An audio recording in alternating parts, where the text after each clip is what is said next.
नमस्कार, स्वागत है आपका ईटी नाउ स्वदेश पर। मैं हूं आपके साथ पूजा त्रिपाठी और आप देख रहे हैं आज का बाजार। और इस शो में हम बात करेंगे कि आज दिन भर बाजार में किस तरह का एक्शन देखने को मिला, आज का ट्रेड सेटअप कैसा था, कौन कौन से शेयर में तेजी थी, मंदी थी, दिन के दौरान अहम खबरें कौन कौन सी आई हैं। और इसी के साथ हमने काफी सारे मार्केट एक्सपर्ट से भी बात की, उनका क्या व्यू बन रहा है बाजार पर, इस पर हम आगे चर्चा करेंगे। लेकिन सबसे पहले नजर डाल लेते हैं आज के ट्रेड सेटअप पर।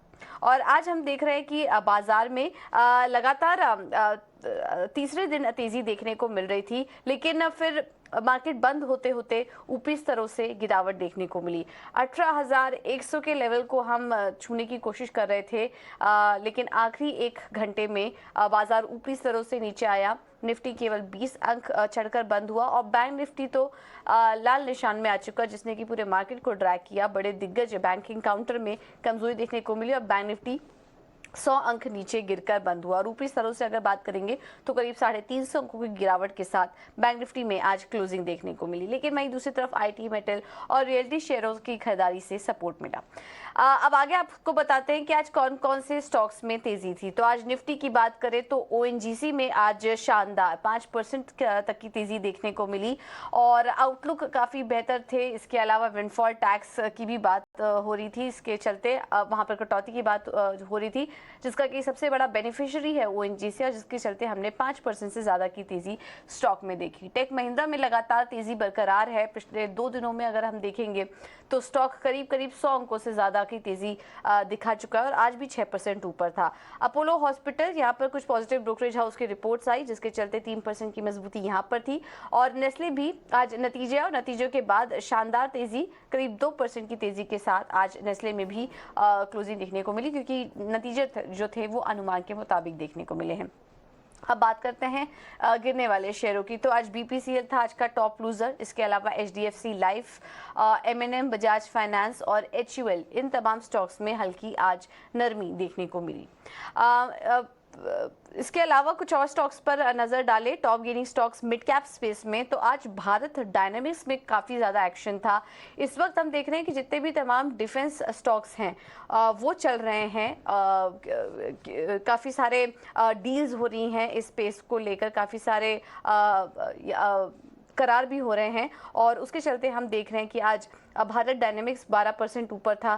तेजस नेटवर्क्स में आज शानदार तेजी देखने को मिली। सोलर इंडस्ट्रीज, पीआई इंडस्ट्रीज में भी कुछ पॉजिटिव ब्रोकरेज हाउस की रिपोर्ट थी, 4,000 के ऊपर के लेवल्स देख रहे हैं और यहाँ पर भी अच्छी तेजी देखने को मिली। और ताला सॉल्यूशन भी करीब 8% ऊपर बंद हुआ। तो आज मिड कैप स्टॉक्स में काफी अच्छा एक्शन था। लेकिन गिरने वाले शेयरों की भी तादाद थी आज। Campus, Activewear, Adani Transmission, Adani Total, IndiGo, Lodha, ये कुछ ऐसे स्टॉक्स थे जहां पर कि आज कमजोरी देखने को मिली। इसके अलावा कुछ स्टॉक्स जो अपने 52 हफ्ते के ऊपरी स्तर पर कारोबार कर रहे थे, उसमें एपीएल, अपोलो ट्यूब्स, यहां पर लगातार एक तेजी बनी हुई है और आज नए 52 वीक हाई भी बनाया। Supreme Industries, KPIT tech, Blue Star, Persistent Systems, यहाँ पर काफी अच्छी तेजी देखने को मिली है। तो ये थे आज के एक्शन वाले स्टॉक्स। और आज हमने देखा दिन भर स्टॉक स्पेसिफिक एक्शन भी काफी था। वीकली एक्सपायरी का दिन था, तेजी दिखी, लेकिन फिर आखिरी कुछ घंटों में एक्सपायरी का असर बाजार पर आया और ऊपरी स्तरों से फिर मुनाफा वसूली भी देखने को मिली है। चलिए अब आगे बढ़ते हैं और इस बाजार में हमने काफी सारे मार्केट एक्सपर्ट से भी बात की और आपको एक एक करके सुनवा देते हैं कि उनका क्या कहना था। कोटक एएमसी इक्विटी के सीईओ हर्ष उपाध्याय का कहना है कि बाजार को लेकर बहुत निराश होने की जरूरत नहीं है। निवेशकों को रेलवे और डिफेंस सेक्टर पर नजर रखनी चाहिए। इन दोनों सेक्टर पर पॉजिटिव नजरिया है, साथ ही इन सेगमेंट से अभी और रिटर्न की भी उम्मीद है। हमें नहीं लगता है कि ये दोनों एक्सक्लूसिव थिंग्स हैं, क्योंकि जो इन्वेस्ट करते हैं वो कंज्यूम भी कर सकते हैं। शायद ये भी हो रहा होगा कि जो एसआईपी में ज्यादा पैसे इन्वेस्ट करके जो लॉन्ग टर्म में अच्छा खासा वेल्थ क्रिएट कर रहे हैं, वो शायद अभी भी स्पेंड कर रहे हैं। वो दिख भी रहा है। जैसे आप देखते हैं टॉप एंड लग्जरी सेगमेंट में कंजम्पशन कुछ खास निराशजनक नहीं रहा है, लेकिन रूरल डिपेंडेंट जो सेगमेंट है कंजम्पशन का, वहाँ पे अभी भी थोड़ा नरम डिमांड है। तो शायद वहाँ पे जो कोविड के बाद जो हमने देखा है, डिस्ट्रप्शन के बाद जो रूरल इकोनॉमी में हिट लगा था, उसके वजह से शायद वो कॉन्फिडेंस अभी तक वापस नहीं आया है। लेकिन जो लग्जरी सेगमेंट में हम देखते हैं तो शायद ही वहाँ पे कुछ ज्यादा असर पड़ा है। तो हमें नहीं लगता है कि ये इन्वेस्टमेंट्स और कंजम्पशन दोनों एक्सक्लूसिव है और इन्वेस्टमेंट होता है तो कंजम्पशन नहीं होगा, ऐसा तो नहीं बोल सकते।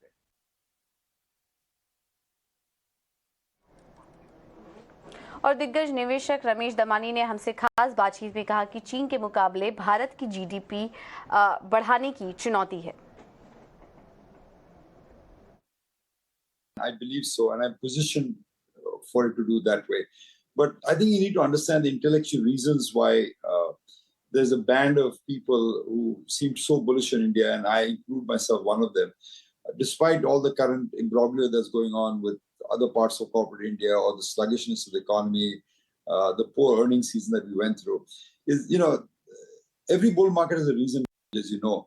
Let's say the 92 bull market, it visualized liberalization was going to take place in India. Say the 2000 bull market, it visualized India was becoming a technology superpower. So what is the intellectual reason why this market has been headed higher? Why has it doubled since the post-COVID lows? I think there are two reasons. One is demographic and one is the geographic position. Let me take both of them and explain to you. Let's see about the demographic reasons India is going up. Over the next 20, 30, 40 years, China is going to lose 250 million of its population, and India is going to add 250 million population. So India's population is still rising while China is declining. Now, what is the forecast for GDP growth? You need population growth, plus you need productivity growth. So India is in a good position to do that, if you will. बिल्कुल, तो ये थे market experts की राय। चलिए अब आगे बढ़ते हैं और रुक करते हैं कमोडिटी मार्केट का। और कमोडिटी मार्केट में आज दिन भर किस तरह का एक्शन देखने को मिला, ये बताने के लिए विश्व मोहन हमारे साथ जुड़ चुके हैं। विश्व मोहन, बताइए। देखिए, कमोडिटी मार्केट में अगर बात करें तो आज सबसे पहले बुलियन मार्केट को देखें तो MCX गोल्ड कल हमने देखा था 634 रुपये गिरकर बंद हुआ था। चांदी 1000 रुपये तक टूट गई थी, लेकिन आज यहाँ पर रिकवरी की कोशिश शुरुआती कारोबार में ज़रूर हो रही थी, लेकिन फिर से दबाव यहाँ पर दिख रहा है। 56,000 के आसपास MCX पर सोना कारोबार कर रहा है। 65,000 के आसपास चांदी फिसल कर आ चुकी है। शुरुआती तेजी अब गायब हो चुकी है। डॉलर इंडेक्स भी हम देख रहे हैं कि एक महीने की ऊंचाई पर ट्रेड कर रहा है। और अब लग रहा है जिस तरह के नंबर्स आ रहे हैं, इकोनॉमिक नंबर्स आ रहे हैं यूएस के, लग रहा है कि फेड की जो ब्याज दरों में बढ़ोतरी की जो रफ्तार है वो जून तक जारी रह सकती है और हो सकता है कि ब्याज 5.25% तक चले जाए, ऐसा बाजार का अनुमान है। इस वजह से ऊपरी स्तरों पर गोल्ड और सिल्वर पर लगातार दबाव बन रहा है। यहाँ क्रूड की अगर बात करें तो कच्चे तेल में भी शुरुआती कारोबार में तेजी दिख रही थी, लेकिन अब धीरे धीरे कमजोरी दिख रही है। अब आधे % नीचे आ गया है। ब्रेंट अब $85 तक फिसल चुका है। और यूएस में जिस तरह के स्टॉक बिल्ड हुए थे पिछले हफ्ते, 163 लाख बैरल स्टॉक पिछले हफ्ते क्रूड का बढ़ा था और उससे भी यहाँ पर दबाव बना है। हालांकि इंटरनेशनल एनर्जी एजेंसी की जो रिपोर्ट थी उसमें कहा गया था कि 2023 में का जो डिमांड आउटलुक है वो बेहतर रहेगा। उन्होंने पुराना जो अनुमान था उसे बढ़ा दिया है। ओपेक का भी डिमांड बढ़ने का ही अनुमान था, लेकिन यूएस के स्टॉक के नंबर से यहाँ पर आज दबाव दिख रहा है और $85 के आसपास ब्रेंट क्रूड फिसल चुका है। जी बिल्कुल, बहुत बहुत शुक्रिया विश्व मोहन आपका ये सारी जानकारी देने के लिए। तो ब्रेंट क्रूड में हम दबाव देख रहे हैं और बाकी कमोडिटी मार्केट का भी एक्शन अभी आपको विश्व मोहन बता रहे थे। चलिए अब आगे बढ़ते हैं और बात करते हैं आज कुछ एक्शन वाले स्टॉक्स की। और आज हम देख रहे थे कि टेक महिंद्रा में शानदार तेजी देखने को मिल रही है। इस तेजी के पीछे के ट्रिगर्स क्या हैं अहम, ये आपको बता देते हैं। और अनीशा हमारे साथ जुड़ चुकी हैं पूरी डिटेल्स के साथ। अनीशा, बताइए।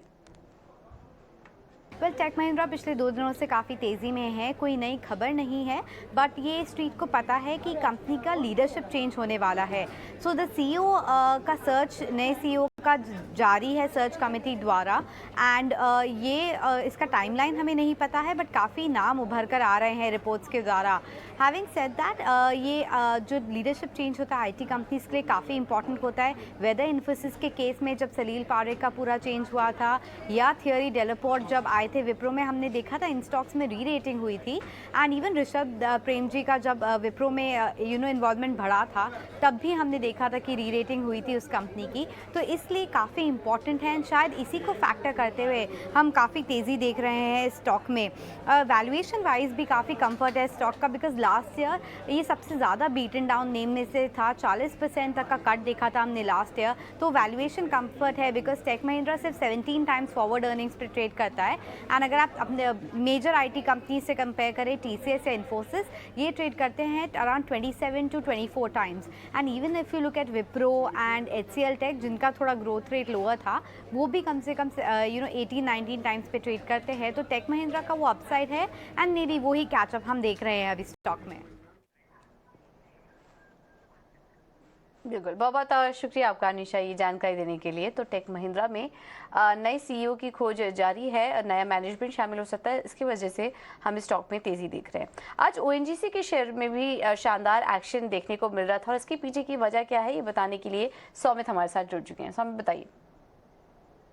ओएनजीसी के जो Q3 के नंबर्स थे वो pretty much in line थे स्ट्रीट एक्सपेक्टेशंस के सामने, बट इसके अलावा 6 और कारण हैं जिसकी वजह से हमें ये अपमूव देखने को मिल रहा है। सबसे इंपॉर्टेंट रीज़न है जो प्रोडक्शन ग्रोथ का गाइडेंस दिया है कंपनी ने। FY24 के लिए उन्होंने कहा है कि जो प्रोडक्शन ग्रोथ होगा ऑयल एंड गैस का वो करीब 4 to 5% होगा। अब ये पिछले 5 साल में कंटिन्यूस हमें डिक्लाइन देखने के बाद FY24 में ये ग्रोथ गाइडेंस का उन्होंने कहा है। उन्होंने ये भी कहा है कि वो अब रेडी है ऑयल एंड गैस प्रोडक्शन करने के लिए डीप वाटर KG 98 ब्लॉक से, और ये फर्स्ट क्वार्टर FY24 से होगा। उसके साथ जो केपेक्स गाइडेंस था वो भी काफ़ी स्ट्रॉन्ग था और सपोर्टिव था प्रोडक्शन ग्रोथ के लिए। करीब 30,000 करोड़ का वो केपेक्स एक्सपेक्ट कर रहे हैं FY24 के लिए। और उसी के साथ गवर्नमेंट ने भी अगर आप देखेंगे तो विंडफॉल टैक्स जो था ऑयल प्रोडक्शन पे उसको कम कर दिया है पहले के नंबर से। बट इन 3 कारणों के अलावा अगर हम देखें तो 3 और फंडामेंटल रीजंस भी है। सबसे पहला तो ये है कि जो वैल्यूएशन है वो काफ़ी चीप है। अगर प्राइस टू बुक वैल्यूएशन देखेंगे FY25 का तो 0.5 टाइम्स है, और पी अगर आप देखेंगे 12 मंथ फॉरवर्ड तो 4x है as compared to last 5 year average of 6x valuation. उसी के साथ कंपनी की जो डिविडेंड यील्ड है वो काफ़ी हाई है। अगर आप लास्ट 12 मंथ्स की डिविडेंड यील्ड देखेंगे तो 7.7% है, और नेक्स्ट 12 मंथ्स का जो इंडिकेटेड डिविडेंड यील्ड है वो करीब 9.2% है। तो हाई डिविडेंड यील्ड भी एक फैक्टर है। और लास्टली अंडर परफॉर्मेंस, पिछले 12 मंथ्स में ओएनजीसी के शेयर प्राइस में करीब 10% की गिरावट देखने को मिली थी, जिसके सामने अगर आप निफ्टी की परफॉर्मेंस देखेंगे तो उसमें करीब 4.5% का ग्रोथ दिखा है। तो इन 6 कारणों की वजह से हमें ओएनजीसी के शेयर प्राइसेस में ये अपमूव देखने को मिल रहा है आज की ट्रेड में। और फर्जी इंश्योरेंस क्लेम्स की जांच के लिए इंश्योरेंस इंफॉर्मेशन ब्यूरो जल्द ही बीमा सतर्क लॉन्च करने वाला है। इस पर ज्यादा डिटेल्स के साथ अनुराग शाह हमारे साथ मौजूद हैं। अनुराग बताइए।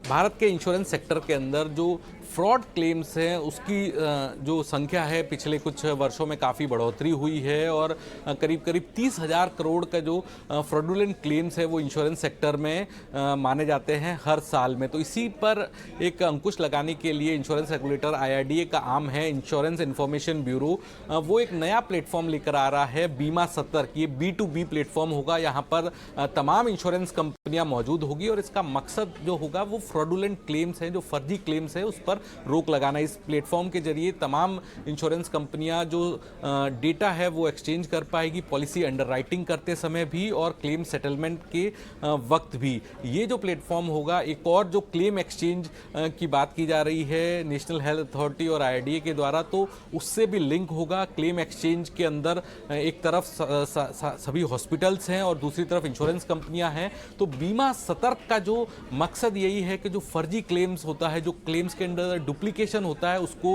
रोकने के मकसद से ये B2B platform insurance information bureau की तरफ से शुरू किया जाएगा। और ये रिपोजिटरी के तौर पे काम करेगा, जहां पर कोई भी इंश्योरेंस कंपनी किसी पॉलिसी होल्डर की जानकारी ले पाएगी इंश्योरेंस पॉलिसी जारी करते वक्त और क्लेम सेटलमेंट करते वक्त भी। और अगर हम देखें कि अगर फ्रॉडुलेंट क्लेम यानी फर्जी क्लेम का जो आंकड़ा है वो अगर कम होता है तो इसका जो फायदा है वो प्रीमियम के रूप में भी पॉलिसी होल्डर्स को, ग्राहकों को मिलेगा, क्योंकि इंश्योरेंस के अंदर जो फंक्शन होता है वो क्लेम का फंक्शन होता है, और क्लेम और प्रीमियम दोनों लिंक होते हैं। अगर क्लेम अमाउंट जो है वो घटता जाता है तो प्रीमियम में भी कमी आती है, और क्लेम अमाउंट अगर लगातार बढ़ता जाता है तो जो सामान्य पॉलिसी होल्डर्स हैं उनका प्रीमियम में भी बढ़ोतरी होती है। तो एक बड़ा इनिशिएटिव होगा इंश्योरेंस रेगुलेटर IRDA के आम IIB का, जहाँ पर जो फर्जी क्लेम्स है इंश्योरेंस सेक्टर में, जो डुप्लीकेशन होता है, जो गलत जानकारी देकर जो क्लेम वसूल किया जाता है, उस पर रोक लगाने की, उसके ऊपर अंकुश लगाने का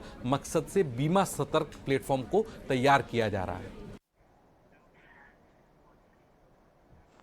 बिल्कुल, बहुत बहुत शुक्रिया अनुराग आपका ये सारी जानकारी देने के लिए। चलिए फिलहाल इस बुलेटिन में इतना ही, लेकिन आप बने रहिए टी नाउ स्वदेश के साथ। खबरों का सिलसिला आगे भी जारी रहेगा। नमस्कार।